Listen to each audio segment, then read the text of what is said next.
English में बहुत सारे ऐसे वर्ड्स होते हैं जिनकी स्पेलिंग मिलती जुलती होती है या फिर उनका जो प्रोनाउंसिएशन का साउंड आता है वो एक जैसा होता है, उन्हें हम होमोफोन्स बोलते हैं। मैं आपको 3 वर्ड्स के एग्जाम्पल बता रही हूँ, आपको समझ में आ जाएगा कि मैं किन तरीके के वर्ड्स की बात कर रही हूँ। पहला है क्विट, QUIT, क्विट। क्विट का मतलब होता है छोड़ना, ठीक है, आई क्विट द जॉब, मैं जॉब को छोड़ दूंगा। एक दूसरा क्विट जो क्विट से मिलता जुलता है बट वो पढ़ते उसको क्वाइट है, वो है QUITE, क्वाइट। क्वाइट का मतलब होता है पूरी तरह से, जैसे I am quite happy there, यानी मैं वहाँ पूरी तरह से या पूर्णतः खुश हूँ। और एक तीसरा क्वाइट होता है जिसकी स्पेलिंग होती है QUIET, क्वाइट। इसका मतलब होता है शांत, जैसे बोलते हैं ना क्वाइट प्लीज, यानी शांत हो जाओ। तो आपने देखा कि इन तीनों वर्ड्स की स्पेलिंग मिलती जुलती है और प्रोनाउंसिएशन भी मिलता जुलता है, बट डिफरेंस है थोड़ा। तो ये सारे वर्ड्स तो डेफिनेटली कंफ्यूजिंग है और इनको लिखने में बड़ी मिस्टेक हो जाती है। तो इसके लिए ज़रूरी है कि आपको ऐसे कंफ्यूजिंग वर्ड्स पता हो, उनकी मीनिंग पता हो।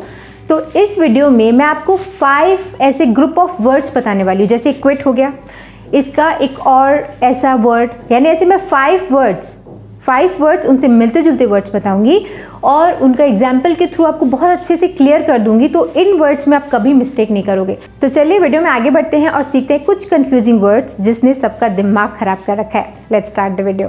तो सबसे पहला कंफ्यूजिंग वर्ड्स का सेट है हमारी लिस्ट में वेस्ट, वेस्ट एंड वेस्ट। तो वेस्ट सबसे पहला वर्ड है जिसका मतलब होता है पश्चिम। आपने दिशाएं देखी होंगी, पूर्व, पश्चिम, उत्तर, दक्षिण। तो वेस्ट मतलब पश्चिम दिशा को हम वेस्ट बोलते हैं। एग्जाम्पल देख लीजिए, the sun sets in the west. The sun sets in the west यानी जो सूर्य है वो पश्चिम दिशा में डूबता है। तो इस वेस्ट का मतलब स्पेलिंग पे ज़रूर ध्यान देते जाइएगा क्योंकि यही कन्फ्यूजन क्रिएट होता है। ये वर्ड्स का साउंड लगभग एक जैसा क्रिएट होता है तो स्पेलिंग में मिस्टेक हो जाती है। तो वेस्ट की स्पेलिंग है WEST, वेस्ट। दूसरा वर्ड है इससे मिलता जुलता, वो है वेस्ट। वेस्ट, वेस्ट का मतलब होता है कमर, WAIST, वेस्ट मतलब कमर। एग्जाम्पल देख लीजिए, this is a bit loose around my waist. ये किसी ड्रेस के साइज़ के बारे में बात हो रही है।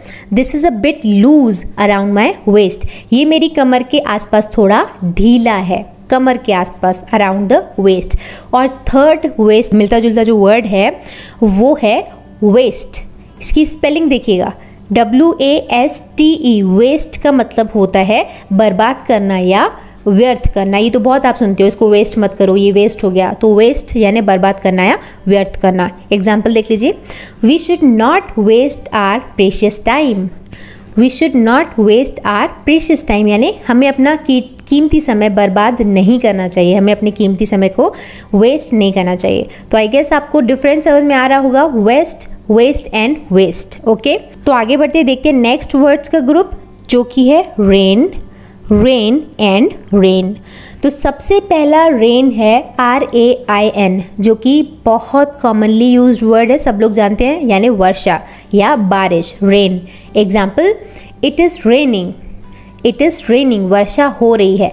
तो इस वर्षा की स्पेलिंग है RAIN। जबकि दूसरा रेन जिसको पढ़ते रेन है बट उसकी स्पेलिंग अलग होती है वो है REIGN, रेन, REIGN, रेन। इसका मतलब होता है शासन या शासन करना। आपने देखा होगा इतिहास में पुराने राजा महाराजा जनता पर शासन करते थे, they use to reign on people. Okay, example देख लो, the king reigned on his people. The king reigned on his people, राजा ने अपनी प्रजा पर शासन किया। तो REIGN रेन है और RAIN रेन मतलब वर्षा। और तीसरा रेन है REIN। REIN रेन का मतलब होता है लगाम, घोड़े को लगाम दी जाती है, कंट्रोल किया जाता है, तो उसको हम बोलते हैं रेन। ठीक है, इसकी स्पेलिंग क्या है, REIN, rein. Example, it is difficult to rein a fiery horse. It is difficult to rein, ये मुश्किल है लगाम लगाना, किसको, अ फायरी हॉर्स, एक बहुत तेज़ घोड़े को रेन करना या लगाम लगाना मुश्किल है। आगे बढ़ते हैं, देखते हैं नेक्स्ट सेट ऑफ वर्ड्स जो कि है क्विट, क्वाइट एंड क्वाइट। ठीक है, तो देखो सबसे पहले शुरुआत करते हैं क्विट से। तो इसकी स्पेलिंग में 4 लेटर्स होते हैं, QUIT, क्विट। क्विट का मतलब होता है छोड़ देना, क्विट मतलब छोड़ देना। Example, she quitted her job, she quitted her job, उसने अपनी नौकरी छोड़ दी, क्विट कर दिया उसने अपनी नौकरी को। जबकि जो दूसरा होता है वो होता है क्वाइट, स्पेलिंग पे ध्यान देना, क्वाइट सेम है, बस इसमें ई एक एक्स्ट्रा है, क्वाइट। क्वाइट का मतलब होता है पूर्णतया या पूरी तरह से, आई एम क्वाइट हैप्पी हियर, मैं पूरी तरह से खुश हूँ, तो ये क्वाइट होता है, वो क्विट, ये क्वाइट। और ये दोनों ही वर्ड्स कॉमनली यूज़ होते हैं और सब लोग इसमें कंफ्यूज भी होते हैं। तो क्वाइट यानी पूर्णतया। Example, I quite agree, I quite agree, मैं पूर्णतया सहमत हूँ, मैं पूरी तरह से सहमत हूँ। और तीसरा इससे मिलता जुलता जो वर्ड होता है वो होता है क्वाइट। क्वाइट, क्वाइट का मतलब होता है शांत, क्वाइट प्लीज़, शांत हो जाओ प्लीज़, ये तो सुना है ना आपने। तो तीनों वर्ड्स ही बहुत कन्फ्यूजन क्रिएट करते हैं, तीनों वर्ड्स ही कॉमनली यूज्ड वर्ड्स हैं। एग्जाम्पल देख लो, the teacher told us to be quiet, the teacher told us to be quiet, शिक्षक ने हमें शांत रहने के लिए, क्वाइट रहने के लिए कहा। इसकी प्रोनाउंसिएशन में थोड़ा सा डिफरेंस है, वो है क्विट, ये है क्वाइट और ये है क्वाइट। ओके, आगे बढ़ते हैं, देखते हैं नेक्स्ट सेट ऑफ वर्ड्स जो कि है फॉर एंड फॉर। ओके, तो सबसे पहला फॉर है FOR, फॉर, जो कि बहुत कॉमनली वर्ड है, आप सभी लोग जानते हो। फॉर का मतलब होता है के लिए, फॉर मतलब के लिए। Example, I purchased it for my mother, I purchased it for my mother, मैंने ये अपनी माँ के लिए खरीदा है, माँ के लिए खरीदा है। और नेक्स्ट फॉर है FORE, फॉर, इसका मतलब होता है आगे या फिर सामने। जैसे एग्जाम्पल देख लो, she is always to the fore at moments of crisis, she is always to the fore at moments of crisis, यानी संकट की घड़ी में, क्राइसिस के मोमेंट्स में वो हमेशा सामने रहती है, she is always to the fore. और जो थर्ड फोर है वो है फोर, FOUR, आप सभी लोग जानते हो, इसका मतलब होता है 4, नंबर 4। ओके, और example, I will be back in 4 days, I will be back in 4 days, मैं 4 दिनों में वापस आ जाऊँगा। आगे बढ़ते हैं, देखते हैं नेक्स्ट सेट ऑफ वर्ड्स जो कि है हेल, हेल एंड हेल। तो सबसे पहला हेल है HAIL, हेल। ओके, इसको हेल पढ़ते हैं, जिसका मतलब होता है ओले, आसमान से ओले गिरते हैं, आप सब लोग जानते हो। बारिश की जो बूंदें एकदम बड़ी मात्रा में, बड़ी साइज़ में आती हैं तो उसको हम ओले गिरना बोलते हैं। तो हेल मतलब ओले। एग्जाम्पल देख लो, the hail harmed the crops, the hail harmed the crops, ओले गिरने से फसलों को नुकसान पहुंचा। और इस हेल का एक और मतलब भी होता है किसी चीज़, किसी जगह से बिलोंग करना। जैसे मैं बोल रही हूँ ही हेल्स फ्रॉम MP, तो वो MP से बिलोंग करता है या MP से आता है। ठीक है, देख लो एक और वर्ड जो हेल से मिलता जुलता है वो है हेल, HALE। स्पेलिंग्स पे ज़रूर ध्यान दीजिएगा, इसी में डिफरेंस क्रिएट होता है, प्रोनाउंसिएशन तो लगभग सेम ही है। हेल इसका मतलब होता है स्वस्थ, स्वस्थ। Example, she still hale at 74, she is still hale at 74, वो 74 साल की उम्र में भी स्वस्थ है, she is still hello.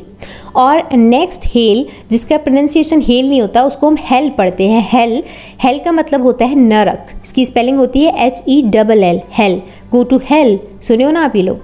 Next example एक और देख लो, her mother in law made her life hell, उसकी सास ने उसकी ज़िंदगी को हेल बना दिया, उसको नरक बना दिया। तो यहाँ पे हमारा वीडियो लेसन ओवर होता है। अभी इस वीडियो में मैंने आपको 5 सेट्स ऑफ वर्ड्स बताए थे, ध्यान दीजिएगा। अगर आप स्पेलिंग पे ध्यान देंगे तो आपको समझ में आ जाएगा कि डिफरेंस क्या है, और एग्जाम्पल से आई गेस आपको समझ में आ गया होगा। तो वीडियो पसंद आया हो तो लाइक और शेयर ज़रूर करिएगा। फिलहाल इस वीडियो लेसन को मैं एंड करूँगी। आई होप ये वीडियो आपको पसंद आया होगा, ये वीडियो से आपने कुछ ना कुछ नया सीखा होगा, क्योंकि जो वर्ड्स मैंने आपको बताए उसमें सिर्फ बिगनर्स कंफ्यूज ही होते हैं, अच्छे लेवल के जो स्पीकर्स होते हैं वो भी लिखने में मिस्टेक कर देते हैं। अगर इस वीडियो से आपने कुछ नया सीखा हो तो इसे लाइक करिएगा, शेयर ज़रूर करिएगा। जिस भी व्हाट्सएप ग्रुप में आप ऐड हैं, जस्ट आपको शेयर करना है, वहाँ शेयर करिए। हो सकता है किसी नीडी के पास ये वीडियो पहुँच जाए जिसको इसकी ज़रूरत हो। So do share the video, like it, and इस वीडियो के बारे में आपका क्या ओपिनियन है वो मुझे नीचे कमेंट सेक्शन में लिखकर बताइएगा।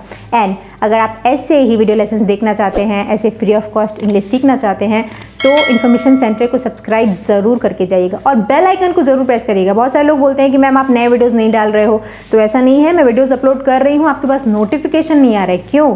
क्योंकि उसके बाजू में जो बेल आइकन है ना, सब्सक्राइब बटन के बाजू में, उसको आपने प्रेस नहीं किया है और आपने ऑल नोटिफिकेशंस को इनेबल नहीं किया है। सो डू दैट, आपके पास वीडियोस के नोटिफिकेशन आ जाएंगे। On that note, I am signing off. मिलते हैं हमारे अगले वीडियो में एक और नए टॉपिक के साथ। See you in the next video. Bye bye, thanks for watching.